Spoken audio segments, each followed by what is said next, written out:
દુનિયાના સૌથી વિશાળ લોકતંત્રનો આપણા દેશનો સૌથી મોટો અવસર ચૂંટણીનો પર્વ આવતીકાલે પરિણામોની સાથે પૂરું થવાનું છે.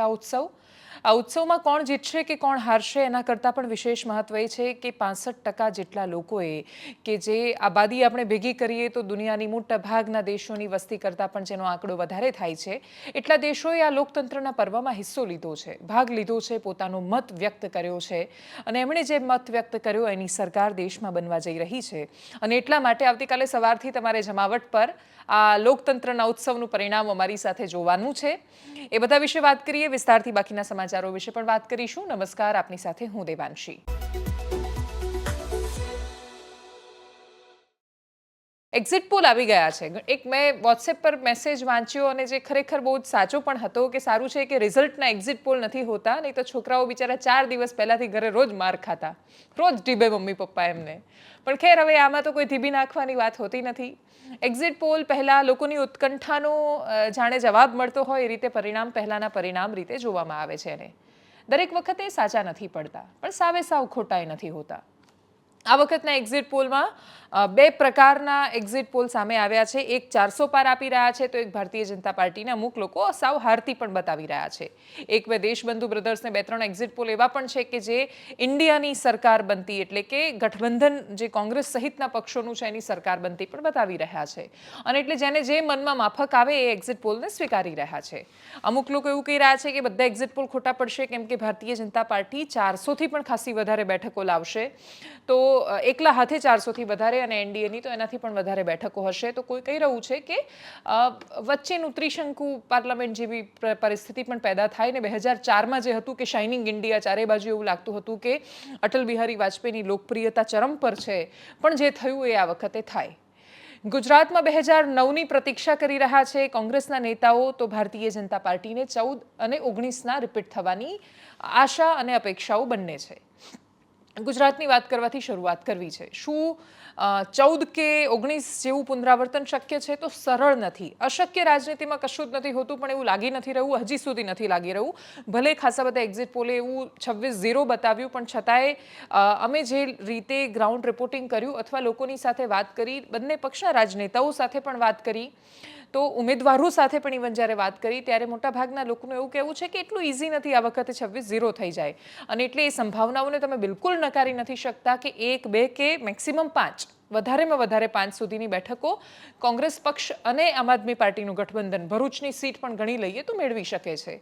કઈ બેઠકો ખતરામાં છે? આણંદ, ભરૂચ, વલસાડ, સાબરકાંઠા, બનાસકાંઠા, પાટણ, સુરેન્દ્રનગર વત્તા ઓછા અંશે આ બધી બેઠકો એવી છે કે જે ખતરાની આસપાસ છે. જામનગરમાં પૂનમ માડમની સામે ચોક્કસથી ખતરો હતો, પણ છેલ્લી ઘડીએ બૂથ પર સારું એવું મેનેજમેન્ટ થયું છે એવું ઘણા બધા લોકો કહી રહ્યા છે અને એટલા માટે જામનગરને એ લિસ્ટમાં મોટાભાગના લોકો કન્સિડર નથી કરી રહ્યા. વલસાડ બેઠક માટે એવું કહેવાય કે જે વલસાડ જીતે દેશ જીતે છે. અનંત પટેલ ખૂબ સારી રીતે લડ્યા, જીતે છે કે કેમ એ આપણે બહુ કલાકો તો જોવાના નથી, હજી 4-5 દિવસે રાહ નથી જોવાની. સવારે અત્યારે સાંજે તો દેશમાં ઉજવણીઓ ચાલતી હશે જે પણ જીતે છે એના ત્યાં. ગુજરાત રાજ્યમાં ભારતીય જનતા પાર્ટીએ નિર્ધાર કર્યો છે કે વિજય સરઘસો નથી કાઢવાના, બહુ મોટું સેલિબ્રેશન નથી કરવાનું, રાજકોટ દુર્ઘટનાની એટલી આમન્ય રાખવાની છે. એટલી રખાય એવી અપેક્ષા છે, દરેક લોકો પાસે એવી અપેક્ષા છે કે એટલી આમન્ય રખાય. પણ આમન્ય ખાલી વિજય સરઘસોમાં નથી હોતી, આમન્ય વાસ્તવિકતામાં હોય છે જે તમારે આવનારા સમયના નિર્ણયોમાં રાખવાની હોય છે. એ કેટલી રખાય છે એના પર પછી વાત કરીએ છીએ. ગેમ ઝોન એની દુર્ઘટના એના વિશે પણ વાત કરવી છે, ત્યાં આગળ શું થયું એ. પણ એ પહેલાં ગુજરાત રાજ્યમાં કઈ કઈ બેઠકો પર સૌથી વધારે નજર, તો મેં જે લિસ્ટ ગણાવ્યું એ બધી બેઠકો પર નજર. એ સિવાય રાજકોટ પર ખાસ નજર રહેશે. વિજય રૂપાણી, પૂર્વ મુખ્યમંત્રી, એમણે જ્યારે આજે એબીપી અસ્મિતા, દિવ્ય ભાસ્કર અને બીજા 4-5 આઉટલેટ્સને ઇન્ટરવ્યૂ આપ્યા ત્યારે એમણે કહ્યું હતું, એમણે મંત્રીમંડળના વિસ્તરણની પણ વાત કરી, પણ એક વાક્યનો એમણે સ્વીકાર કર્યો કે ક્ષત્રિય આંદોલનની અસર તો થઈ છે.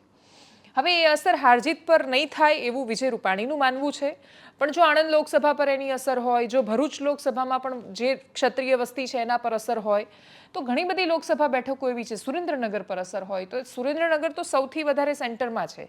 જો ક્ષત્રિય આંદોલનની અસર થઈ એવું પૂર્વ મુખ્યમંત્રી માની રહ્યા છે તો મતલબ આટલી લોકસભા બેઠકો પર તો હારજીત નક્કી કરી શકે એટલું મહત્વનું પરિબળ બની શકે છે. અત્યારે હવે થોડા જ કલાકો બાકી છે, મામાનું ઘર કેટલે દીવો બળે એટલે આપણે સવારે જાણી લઈશું. સવારે 6 વાગ્યાથી અમે આવી જવાના છીએ, મિનિમમ 7 વાગ્યાથી લાઈવ હોઈશું, 8 વાગ્યાથી ગણતરી શરૂ થશે, તરત જ પેલા બેલેટ પોસ્ટલ બેલેટ ખુલશે, એના થોડી જ વારમાં ઈવીએમ ખુલવા માંડશે ને ઈવીએમ તો પછી તો આ વખતે જે સૌથી વધારે ચર્ચામાં આવ્યો છે એ શબ્દ ઈવીએમ માટે લાગુ થવાનો છે, ખટાખટ ખટાખટ ખટાખટ. વોટ સામે આવતા જશે, કોણ જીતે છે કોણ હારે છે એ પણ ખટાખટ નક્કી થતું જવાનું છે.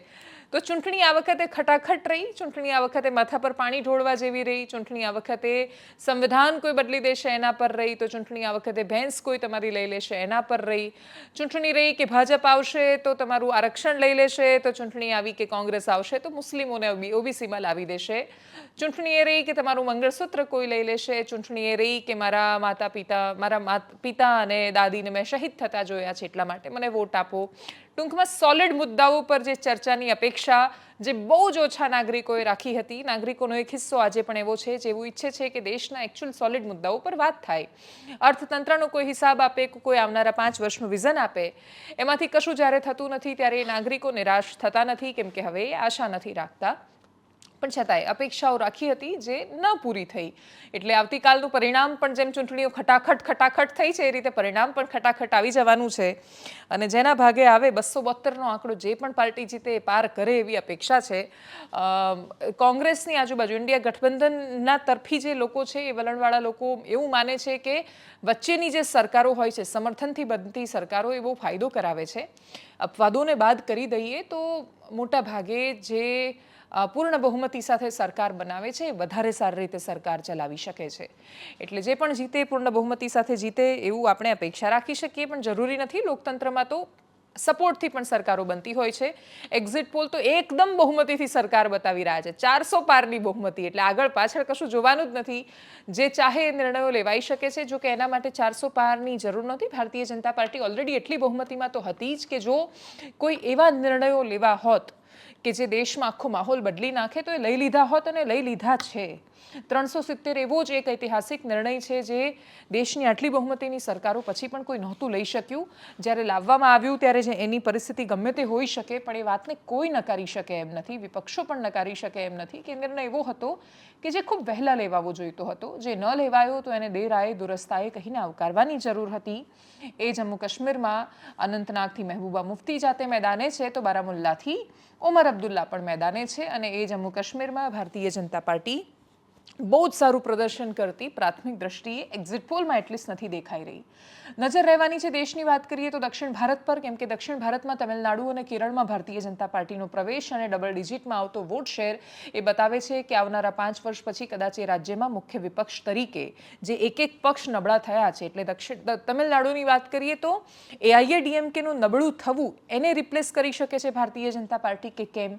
જેને નોટા પાર્ટી કહેતા હતા કે જે આનું કશું મહત્વ નથી એ રીતે ભારતીય જનતા પાર્ટીને જોવાતી હતી, એ ભાજપ જો પોતાનું મહત્વ ત્યાં સ્થાપિત કરી દે છે તો આવનારા વર્ષોના વર્ષ સુધી કદાચ ભારતીય જનતા પાર્ટી અપરાજિત બની શકે છે.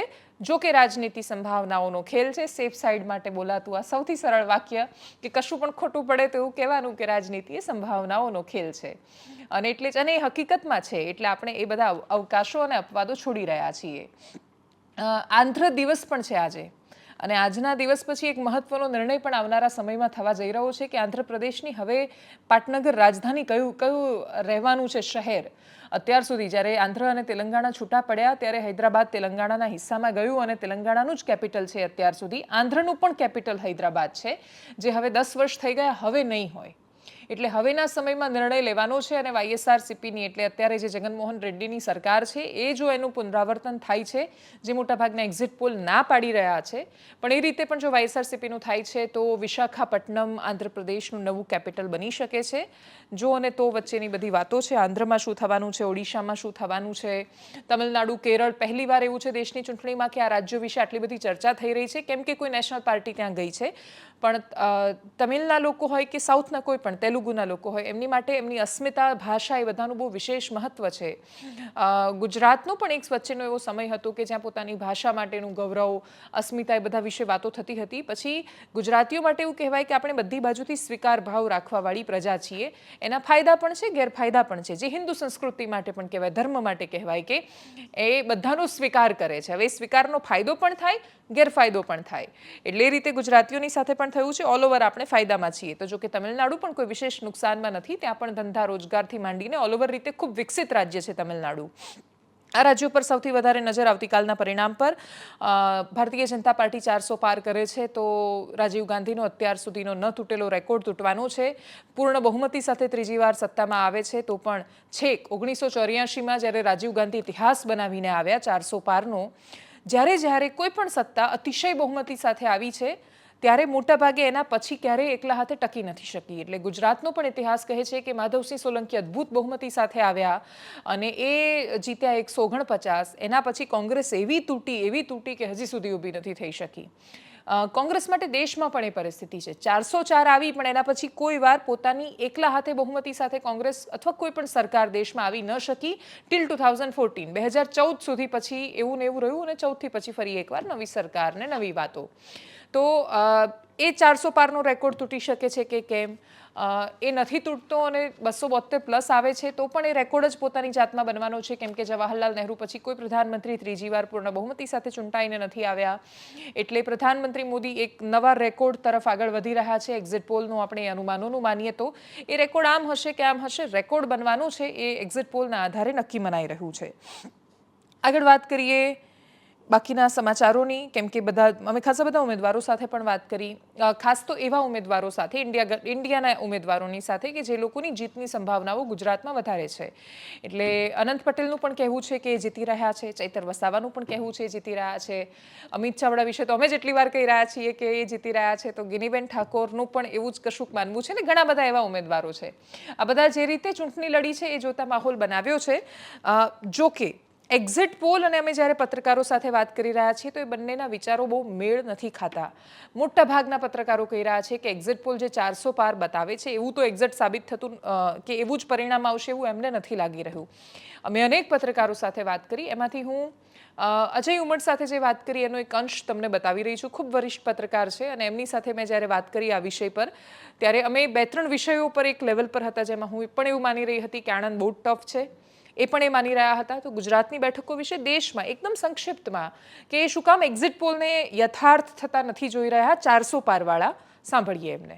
એક એક્ઝિટ પોલ એવું કહે છે કે એને એમ કે 8 બેઠક આવે અને બીજું એવું કહે છે કે 21 બેઠક આવે. એટલે આમાં કોઈ તંતુમેળ જ નથી. સિમિલરલી તમે જુઓ મહારાષ્ટ્રમાં પણ મહારાષ્ટ્ર સૌથી રસપ્રદ રહ્યું છે આ વખતે. મહારાષ્ટ્રમાં એક ચેનલ એવું કહે છે કે બીજેપી ગઠબંધન જે છે બીજેપી એનડીએ એને 31 થી 35 આવે અને બીજી ચેનલ એવું કહે છે કે ઇન્ડિયા ગઠબંધનને 31 થી 35 આવે. તો હવે તમે કહો 48 માંથી આટલું બધું વેરિએશન કઈ રીતના આવે?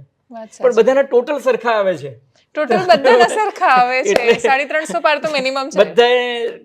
બધાએ ટેલી મેળવી લીધી છે, પછી પોતપોતાની રીતે સ્ટેટ પ્રમાણે 3 એક્ઝિટ પોલે 400 પાર બતાવ્યું છે. 400 પાર તો દેવાંશી નથી દેખાતું મને. એટલે તો મને આવે તો મને ખુશી પણ થશે અને આશ્ચર્ય પણ થશે, કારણ કે તમે મને કહો કે પંજાબમાં પણ એ લોકો બતાવી રહ્યા છે કે પંજાબમાં તો ભારતીય જનતા પાર્ટી કદી એકલા હાથે ચૂંટણી નથી લડી. આ વખતે પહેલી વખત ભાજપ એકલા હાથે ચૂંટણી લડી રહી છે. પંજાબમાં તો મેળ ના પડે. આખું ત્યાં અલગ છે. તમારે લોકસભાની ચૂંટણી લડવી હોય, આજે ડીએમકે કે એઆઈડીએમકે ગુજરાતમાં આવીને ચૂંટણી લડે અને બધી બેઠકો પર ઉમેદવાર ઊભી રાખે તે અલગ વસ્તુ છે, પણ એની પાસે ધારાસભ્યો નથી, એની પાસે સંગઠનનું માળખું નથી, તો પછી કઈ રીતના તમે આટલી બેઠકો બેઝ નથી ને.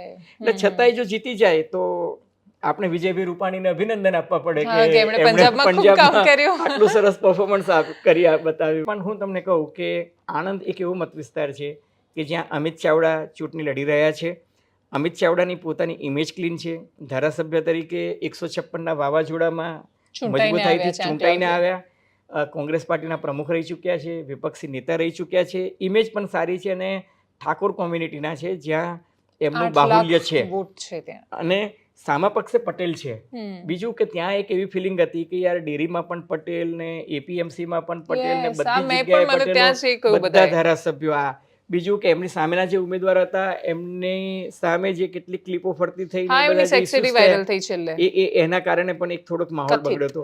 બીજું કે આણંદ એક એવું હતું કે જ્યાં પાર્ટીમાં મિતેશભાઈની સામે પાર્ટીના જ કેટલાક લોકોનો વિરોધ હતો. ગોવિંદ પરમાર મીટિંગમાં જ નહોતા ગયા, હર્ષ સંઘવી જ્યારે આવ્યા ત્યારે એ મીટિંગમાં નહોતા ગયા અને બીજા પણ દિલીપ મણી ને બીજા ઘણા બધા લોકો હતા જે લોકોએ એમનો વિરોધ કર્યો હતો, અથવા એમનું એવું કહેવું હતું કે ભાઈ બીજાને હવે તક આપવી જોઈએ. ખુદ મિતેશભાઈ પણ આશ્વસ્ત નહોતા કે એમને ટિકિટ મળશે.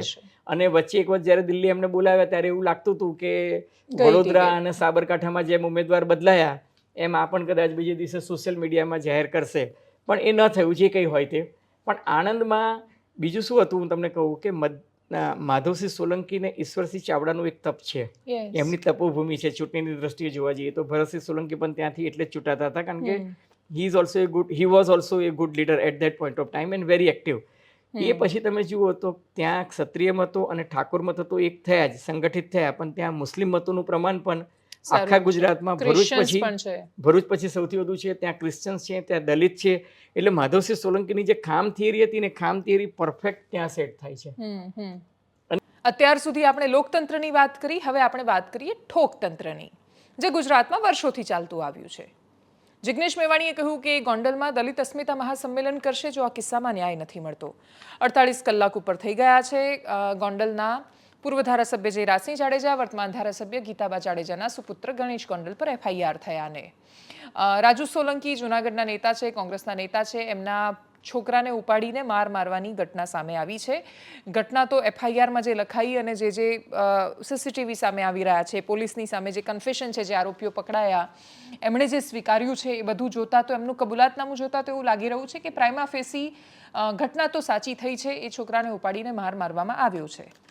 હવે એક બીજું પાસું જે ઘણા બધા લોકો કહી રહ્યા છે કે તમે આવીને તપાસ કરો જૂનાગઢના વિસ્તારોમાં રાજુ સોલંકી કે એમના દીકરા વિશે, તો એ બીજી FIR થવી જોઈએ મને એવું લાગે છે. પણ એક વ્યક્તિ ગુનેગાર છે એટલા માટે, અથવા એક વ્યક્તિ આરોપી છે, અથવા એક વ્યક્તિનો ખરાબ સ્વભાવ છે કે એ ગુંડો છે કે ખંડણી ઉઘરાવે છે કે કંઈ પણ ખરાબ કરે છે, એનો મતલબ એવો નથી કે બીજો વ્યક્તિ આવીને એને ઉપાડીને મારે.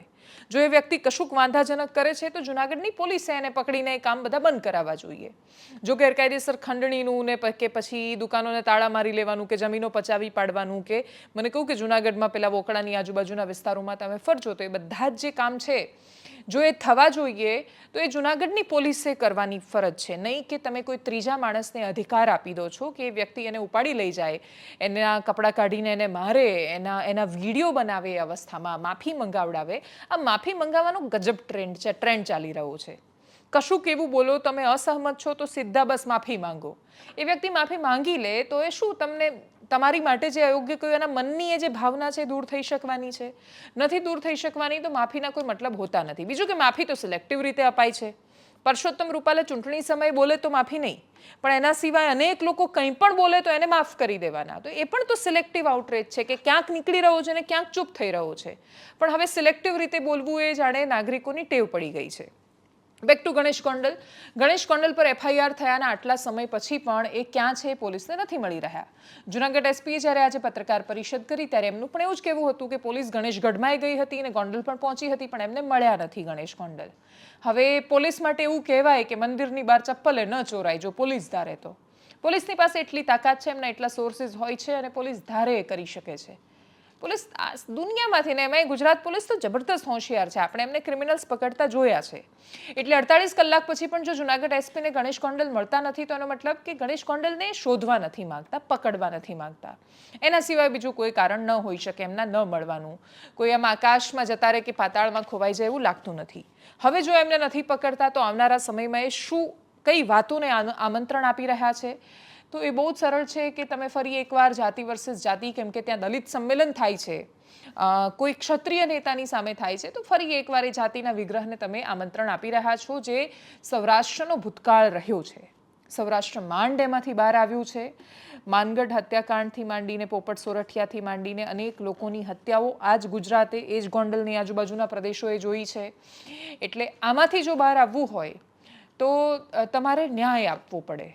હવે એ ન્યાય મળે છે કે કેમ એના પર તો બહુ જ મોટો પ્રશ્ન છે, કેમ કે આની પહેલાં જ અમે અનિરુદ્ધસિંહ જાડેજાનું ઉદાહરણ આપ્યું હતું કે ખુલ્લેઆમ આખી દુનિયા જાણે છે કે એક સિટિંગ MLAની હત્યા કર્યા પછી પણ એ વ્યક્તિ અત્યારે ભારતીય જનતા પાર્ટીમાં જ છે, અનિરુદ્ધસિંહ રીબડા, અને એ ખુલ્લેઆમ ફરી રહ્યા છે. તો આ આપણું ન્યાયતંત્ર છે. એનું ઉદાહરણ હું તમને સીધું દેખીતું આપી રહી છું. હમણાં જ અમિત જેઠવાની હત્યાનો કેસ ચાલ્યો હતો ને દીનુ બોગા સોલંકીને છોડી દેવામાં આવ્યા. હવે આ પેલું હુ કિલ્ડ અમિત જેઠવા જેવું થયું કે નો વન કિલ્ડ જેસિકા.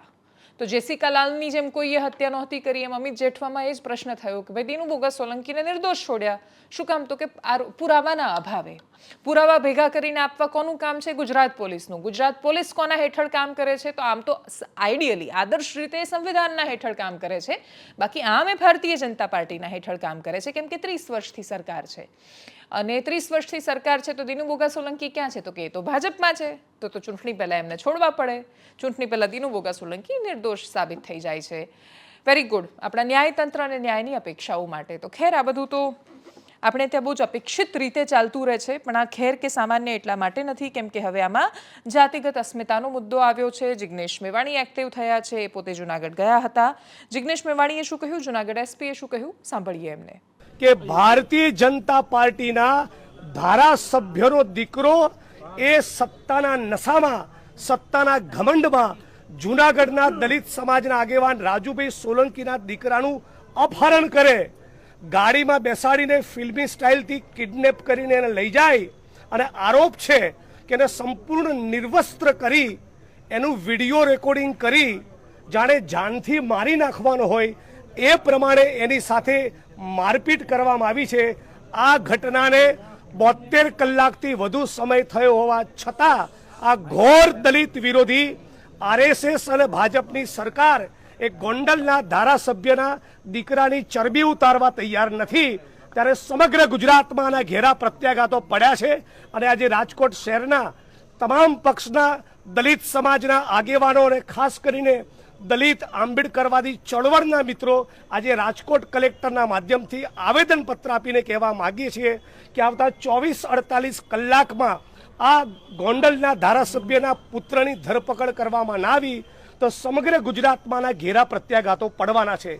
એક ધારાસભ્યના દીકરાને મગજમાં આવી રાય ભરાઈ જાય કે દલિત સમાજના કે આદિવાસી સમાજના કે કોઈ ગરીબ વ્યક્તિને કિડનેપ કરી એને નિર્વસ્ત્ર કરી એનો વિડીયો બનાવીને મન ફાવી રીતે શબ્દોનો પ્રયોગ કરી એની સાથે મારપીટ કરીએ તો એનો મતલબ એમ કે આ રાજ્યમાં કાયદો અને બંધારણનું શાસન બચ્યું નથી. જેમાં ગોંડલના ધારાસભ્ય શ્રી જયરાજસિંહ જાડેજાના પુત્ર, માજી ધારાસભ્ય જયરાજસિંહના પુત્ર ગણેશ જાડેજાનું નામ એફઆઈઆરમાં નોંધાયેલું છે અને એ સિવાય બીજા 10 માણસો અને 3 ગાડીઓ 4 વ્હીલ જે હતી એ અનુસંધાને અપહરણ કરી અને લઈ જઈ અને ત્યાં માર મારી અને પાછા મૂકી ગયેલા એ પ્રકારની ફરિયાદ દાખલ કરેલી છે. એમાં બેઠેલા 3 આરોપીઓ જે અપહરણ વખતે હતા એ 3ને હસ્તગત કરી અને અમારી પાસે રજૂ કરેલા અને પૂછપરછ દરમિયાન એ લોકોએ ગુનાની કબૂલાત કરેલી તેમજ ક્રોસ વેરિફિકેશન કરતા પણ એ લોકો આ ગુનામાં હાજર હતા અને ગુનાહિત કૃત્ય કરેલું, જેથી એ લોકોની ગઈકાલે ધોરણસર સાંજે અટક કરવામાં આવેલા છે. ચાલુ સાહેબ કેટલા દિવસના રિમાન્ડ માંગવામાં આવશે? હાલના તબક્કે અમે 7 દિવસના રિમાન્ડ માંગવાની તજવીજ ચાલુ છે. આ લોકતંત્ર અને ઠોકતંત્રમાં વચ્ચે પીડાય છે ભીડતંત્ર. એવું ભીડતંત્ર જેની પાસે પોતાનો અવાજ નથી. એ અવાજ ઉઠે તો એ અમુક દિવસો સુધી ઉઠે, પછી એનો ચોક્કસ જવાબ નથી મળતો. રાજકોટ ટીઆરપી ગેમ ઝોન અગ્નિકાંડ દુર્ઘટના વિશે વાત કરવી છે. એના જે TPO town planning officer Sagathiya પર આખું જે બિંડું ફરતા આવ્યું છે, એમની સામે પગલાં લેવાવાના શરૂ થયા છે. મૂળ વાત એ સામે આવી કે 8મી જૂને એ ટીઆરપી ગેમ ઝોન ડિમોલિશ કરી દેવાની નોટિસ આપી દેવાયું હતી. ત્યાંથી જ નીકળી હતી ટાઉન પ્લાનિંગ ઓફિસમાંથી અને એવું કહેવાયું હતું કે આ ગેરકાયદેસર છે ને એટલા માટે અને તોડી પાડવામાં આવશે. પ્રાથમિક દ્રષ્ટિએ એવી માહિતી આવી રાજકોટમાંથી કે પોલિટિકલ પ્રેશર આવ્યું, રાજકીય દબાણ આવ્યું અને કહેવામાં આવ્યું કે આ ન તોડતા અને એટલે એ ન તોડાયું. હવે એ રાજકીય દબાણ કરનાર વ્યક્તિ કોણ એ તો એસઆઈટીએ શોધવાનું છે અને શોધી કાઢશે એવી કોઈ અપેક્ષા છે નહીં.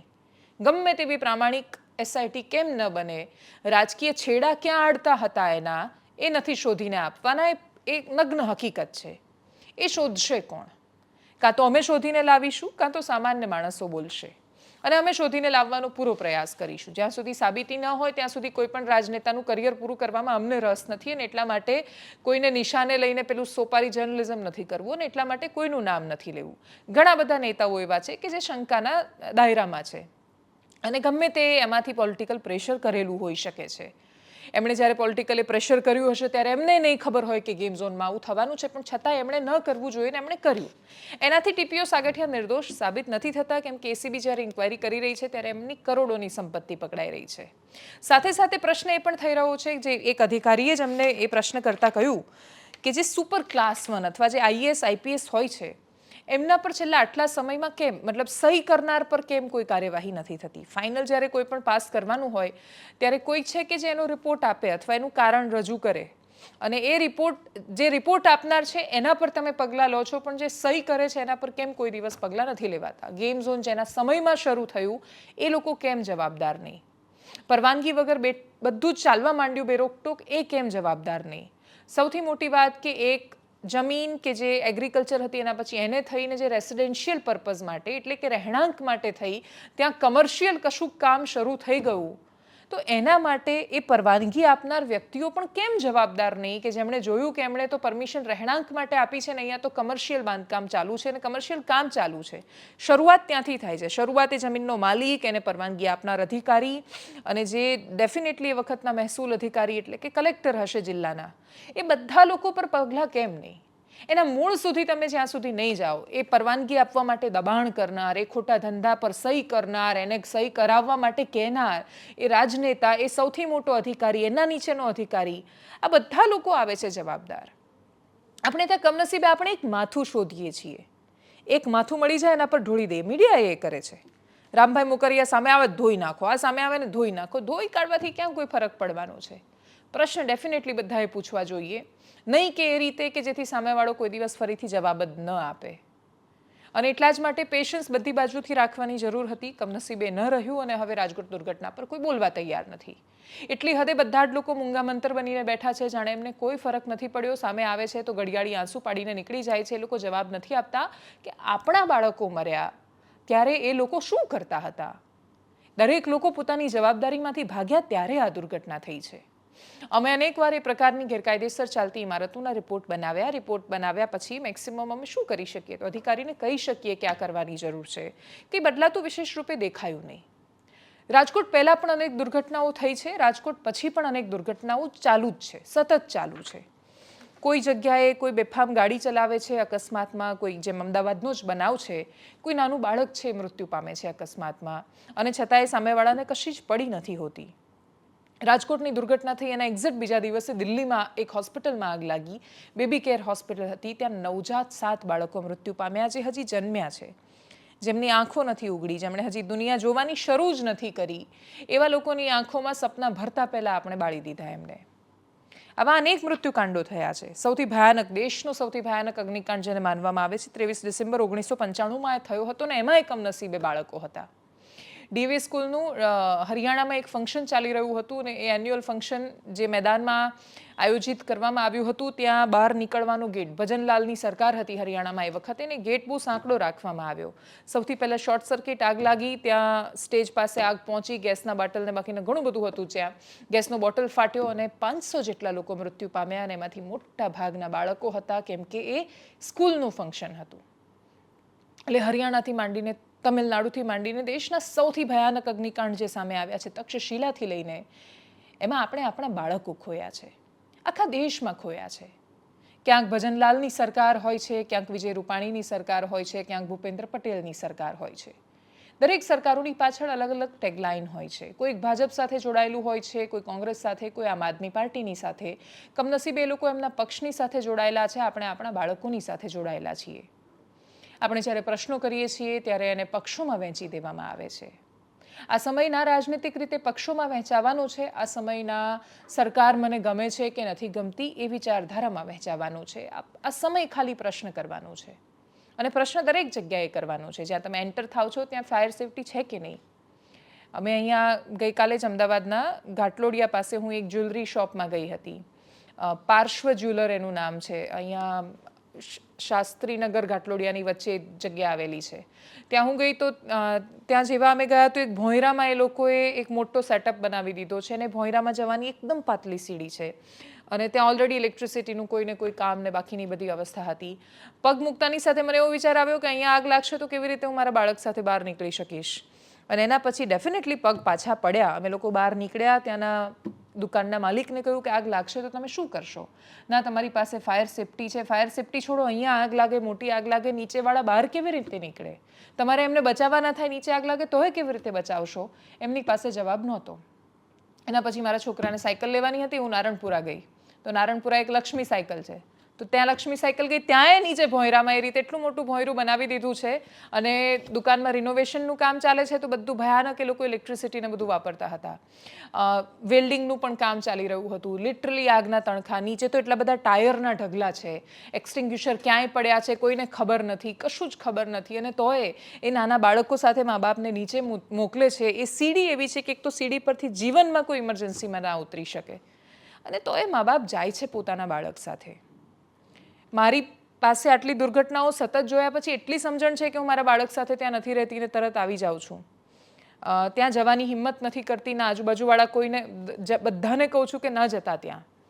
પણ એ દુકાનનો માલિક છે એની અંદર એ ચેતના કેમ નથી જાગતી કે એવું વિચારે? આપણે એક્સ્ટ્રીમનું વિચારતા જ નથી. એટલે હું ગેરંટી સાથે કહું છું કે જે લક્ષ્મી સાયકલનો માલિક છે એને નથી જ વિચાર્યું કે મારે કોઈને મારી નાખવા છે. પણ કોઈ મરી જશે તો શું કરશો તમે? આગ લાગે તો શું? બીજું તમે એવું બધું કરી રહ્યા છો કે જેથી આગ લાગવાની પૂરી સંભાવના છે. ત્યાં તમારું વેલ્ડિંગનું કામ ચાલે છે, ઇલેક્ટ્રિસિટીનું કામ ચાલે છે, મારી આખી ઓફિસ રિનોવેટ થઈ રહી છે.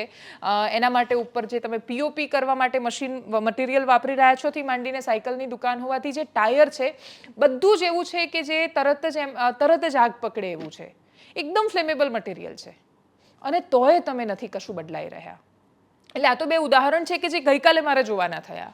એ સિવાય અનેક લોકો અનેક એવી જગ્યાએ જાય છે.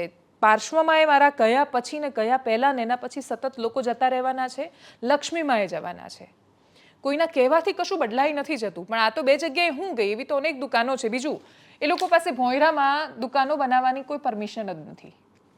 એ જે વિસ્તારોમાં જે રીતે બનેલી છે ત્યાં ભોંયરામાં કેવી રીતે કોઈ એમને પરવાનગી જ નથી મળેલી. અને છતાંય બધું જ 2 નંબરથી ન ચાલતું હોય તો થોડું બતાવે. હું કાલે ખુશ હતી અમદાવાદ મ્યુનિસિપલ કોર્પોરેશનનો જ્યારે નિર્ણય આવ્યો ત્યારે કે દરેક જગ્યાએ એમણે એનઓસી ને બધું બહાર લગાવવાનું રહેશે. પણ એ એનઓસી આપવાવાળા કોઈ દિવસ જાય છે ખરા એ જગ્યાઓ પર કે ચાલે કેવી રીતે છે?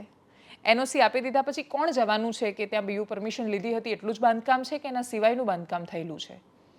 કમનસીબે ના મોનિટરિંગની કોઈ વ્યવસ્થા છે? સ્ટાન્ડર્ડ ઓપરેટિંગ પ્રોસિજર જેવો કોઈ શબ્દ નથી. આપણે એસઓપી ફોલો નથી કરતા અને આપણને એસઓપી વિશે ખબર જ નથી. એટલે દરેક દુર્ઘટનાઓને જોયા પછી પણ આપણે જ્યારે આજુબાજુ આ જ પ્રકારની ઇમારતો, સતત ચાલતી ઇમારતો જોઈએ તો એવું થાય કે પેલા જઈને બંધ કરી દેશે. તમે એકને બંધ કરશો, બેને બંધ કરશો, જેટલી ફરિયાદ કરશો એટલી દુકાનોને બંધ કરશો. પણ એક તો થોડું વધારે કમાઈ લેવાની લાલચ અને લોભની વૃત્તિ બીજી દુકાન ભાડે રાખશે તો એ ભાડું એનું નીકળી જ જવાનું છે. કેમ કે એ લોકો બધું એટલું મોંઘું જ વેચે છે. કોઈ જેવું સસ્તું દયા ધર્મ કે દાન નથી કરતું કે એનાથી એનો ખર્ચો ન નીકળે. પોતાનો ખર્ચો નાખીને ઉપર એટલું બધું નાખીને જ પછી એ લોકો બજારમાં પ્રાઇસ નક્કી કરીને વેચે છે. આ કોઈ ખેડૂત નથી કે એનો ભાવ એ લોકો જાતે નક્કી નથી કરી શકતા. ખેડૂત જ એવો છે કે જેની જે પ્રોડક્ટ છે, અને બીજું એ સૌથી સેફ જગ્યાએ કામ કરે છે. એટલે ખેતરમાં ક્યારેય કોઈ બહુ મોટી દુર્ઘટનાઓ થાય એવું મોટા ભાગે સામે નથી આવતું, એક્સેપ્ટ કે બહુ મોટા ઘાસ કે એવું બધું મૂકેલું હોય. એવા સંજોગોમાં આ લોકોની અંદર જે વધારે કમાઈ લેવાની વૃત્તિ છે એના પર જ્યાં સુધી કંટ્રોલ નહીં આવે, આપણી અંદર એ નાગરિક તત્વ પેદા નહીં થાય, અધિકારીઓ ચોરી કરતા, કરપ્શન કરતા ઓછા નહીં થાય, અને રાજનેતાઓનું કામ છે કે અધિકારીઓ ઉપર રહીને કામ કરાવવું, એનો મતલબ કે રાજકોટ જેવી સિસ્ટમ પેદા ન થાય. રાજકોટમાં મોટાભાગે ભાજપના કાર્યકર્તા જેવા નેતાઓ, જેવા અધિકારીઓ હોય એમને જ પોસ્ટિંગ માટે મૂકે છે. બહુ કડક અધિકારીઓ આવ્યા, અપવાદરૂપ ઘણા બધા કિસ્સાઓમાં આઈપીએસ પણ આવ્યા, એવા આઈએસ પણ આવ્યા. પણ જ્યારે એવા આઈએસ આઈપીએસ આવે છે કે જે લોકો સિસ્ટમથી ડરીને કામ કરે છે, અથવા એ લોકો પોતે કોમ્પ્રોમાઇઝડ હોય છે કે એમને પોતાને કરપ્શન કરવું છે અને સાથ આપવો છે, એવા કિસ્સાઓમાં તો અમુક લોકોને લાફાએ મારેલા છે નેતાઓએ. એક નેતા અધિકારીની ચેમ્બરમાં ઘૂસીને જેની પોતાની કોઈ લાયકાત નથી એવો વ્યક્તિ કોર્પોરેટર હોય તોય જઈને આઈએસને લાફો મારી શકે, એવી દુર્ઘટનાઓ પણ રાજકોટમાં થયેલી છે. એટલે રાજકોટ પોલિટિકલી ખાસું કોમ્પ્રોમાઇઝડ છે. ત્યાં નેતાઓના પણ ગ્રુપ છે, જૂથ છે, અને જૂથમાં વહેંચાયેલા નેતાઓ પોતાની ઈચ્છા પ્રમાણે બ્યુરોક્રેસીને ચલાવવા માંગે છે. જ્યારે તમે પ્રજાના હિત માટે બ્યુરોક્રેસી પર કંટ્રોલ લાવો તો વસ્તુ અલગ છે. પોતાના હિત માટે બ્યુરોક્રેસી પર દબાણ લાવો છો ત્યારે અધિકારીઓ તો કશા કામના નથી રહેતા. એમની અંદર તો એક કરોડરજ્જુ એમ પણ તૂટેલી છે કે તમને ના પાડી શકે, અને ઉપરથી ફસાય ત્યારે ખાલી એ લોકો ફસાય છે, નેતાઓના નામ સામે નથી આવતા. બધી બાજુથી બધું તૂટી પડે ત્યારે આવી દુર્ઘટનાઓ સર્જાય. સતત આટલા દિવસ પછી ચૂંટણીના પરિણામો છે આવતીકાલે, બધું મને ખબર છે. સૌથી મોટો મુદ્દો છે એ પણ મને ખબર છે, અને છતાંય હું એટલા માટે વાત કરી રહી છું કે જે લોકો એવું માને છે કે સરકારોનું બદલાઈ જવું એ સોલ્યુશન છે, તો 1995ના હરિયાણાથી માંડીને 2024ના ગુજરાત અને 24ના જ દિલ્હી અને મહારાષ્ટ્રથી માંડીને અનેક દુર્ઘટનાઓ આપણે જોઈ છે ને જે નથી રોકાઈ. પુણેના પોર્શમાં પોર્શે કારનો અકસ્માત થાય છે તો એને બચાવવા ધારાસભ્ય પહોંચે છે. વડોદરામાં અકસ્માત થાય છે તો એ આરોપીને બચાવવા માટે જ વડોદરાના સાંસદ પહોંચે છે. સાંસદો કે ધારાસભ્યો મોટાભાગે આરોપી બાજુ જ હોય છે. કોઈ વિક્ટિમ બાજુ નથી આવતું કે કોઈ એને મદદ કરવા માટે સામે નથી આવતું. વડોદરાના સાંસદે પણ જે તે સમયના સાંસદે માથે હાથ ફેરવીને એ બાળકોને નહોતું પૂછ્યું કે તમે છેક બહારથી, કોઈ દાહોદથી તો કોઈ સુરેન્દ્રનગરથી આવ્યા છો વડોદરામાં ભણવા, તો એ અમારી જવાબદારી છે કે અમે તમારી સાથે ઊભા રહીએ. નહોતા ઊભા રહ્યા. પુણેમાં પણ એ જ થયું હતું. ત્યાંના ધારાસભ્ય છે, એ પૈસાવાળો છે, આરોપી છે, એની બાજુ જ રહ્યા હતા. કોઈ એ જે લોકો છે જે મૃત્યુ પામ્યા એમના પરિવારને પડખે નથી ઊભા રહેતું. આવી દુર્ઘટનાઓ પણ ક્ષણિક લોકો આંસુ પાડીને જતા રહે છે. બાકી એ જે પીડિતો છે એમના પડખે નથી ઊભા રહેતું. એ પીડિતો પાસે એમનો પોતાનો અવાજ નથી અને એટલા જ માટે એ અમારું દાયિત્વ બને છે કે જ્યાં સુધી કશોક ફરક પડતો ન દેખાય ત્યાં સુધી બોલતા રહીએ. અને ક્યારે ફરક પડશે એ પણ ખબર નથી. કદાચ આ અરણ્ય રુદન પણ સાબિત થાય કે તમે સતત બોલતા જાઓ અને છતાંય જંગલમાં રડવા જેવું થાય કે કોઈ ન સાંભળે. પણ છતાંય કદાચ એ પોતાના મનની સાંત્વના માટે હોય કે કેમ, પણ એક એક વસ્તુને શોધીને તમારા સુધી લાવવાનો પ્રયાસ કરીશું. પગલાં લેવા એ સરકારનું કામ છે, એમની જવાબદારી છે. એટલીસ્ટ નાગરિકોને તો અમે જગાડી શકીએ છીએ. કદાચ આ વિડીયો જોયા પછી એક વ્યક્તિ પણ પેલી લક્ષ્મી સાયકલવાળાને ત્યાં જાય ને પછી એ સીડીઓમાંથી ઉતરીને નીચે ભોંયરામાં મરવા માટે ન જાય, કે કદાચ એક વ્યક્તિ પાર્શ્વ જ્વેલર્સમાં પેલા ભોંયરામાં જતા પહેલાં એવો વિચાર કરે કે ફાયર સેફ્ટી તો છે જ નહીં અહીંયા, અથવા આવવા જવાનો કોઈ રસ્તો જ નથી, એક પાતળી નાનો એક દરવાજો છે જેમાંથી જવાનું એમાંથી આવવાનું, એટલી જગ્યામાં એક માણસ માંડ એક સાથે જઈ શકે છે. જો કોઈ જાડું હોય તો જઈ જ ન શકે. એવા ભોંયરામાં હું શું કામ જાઉં જ્યારે હું ગ્રાહક છું, જ્યારે મારે ખરીદવાનું છે કશું, તો મારી સુરક્ષા તો સૌથી પહેલી એમની પ્રાયોરિટી હોવી જોઈએ. કે પૈસા આપીને આવીએ છીએ ત્યાં, કોઈ પૈસા લેવા માટે કોઈ નથી જતું. ત્યાં પાર્શ્વમાં જાય છે તો સોનું લેવા માટે જાય છે, ત્યાં ઘડિયાળ પેલા સાયકલ માટે જાય છે તો એ પણ ખરીદવા માટે જાય છે, પૈસા આપવા માટે જઈએ છીએ. ટીઆરપી ગેમ ઝોનમાં ગયા તો એ પૈસા આપીને એન્ટરટેનમેન્ટ લેવા ગયા હતા. કશું કોઈ મફતનું લેવા નથી જતું, તો જીવ શું કામ દાવ પર લગાવે. તો એવો એક માણસ પણ બચી શકે એવી અપેક્ષા સાથે સતત બોલતા રહીશું અને એ જગ્યાઓ વિશે બોલતા રહીશું અને એવો પ્રયત્ન કરીશું કે આપણે આપણા રાજ્યના બાળકોને વધારે સુરક્ષિત બનાવી શકીએ, નાગરિકને સુરક્ષાની ભાવના એના સુધી પહોંચે એવા પ્રયાસો કરી શકીએ. એનાલિસિસમાં અત્યારે બસ આટલું જ. આવતીકાલે સવારથી 7 વાગ્યાથી સતત સવારે 7થી મોડા રાત સુધી દેશની સરકાર બનશે ત્યાં સુધી અને મોટા નેતાઓના ભાષણ પ્રવચનો આવશે ત્યાં સુધી સતત અમે તમારી સાથે લાઈવ જોડાયેલા રહીશું. એ સિવાય મારા વિડીયોઝને બધું આવતું રહેશે. અપેક્ષા છે કે તમે પણ લોકતંત્રના આ પરિણામો જોવા માટે અમારી સાથે જોડાયેલા રહેશો સતત, અને તમારો જોવાનો જે એક્સપિરિયન્સ છે એને અમે થોડો વધારે હળવો બનાવીને ખૂબ સરળ રીતે તમારા સુધી એ પરિણામો પહોંચાડીશું. નમસ્કાર.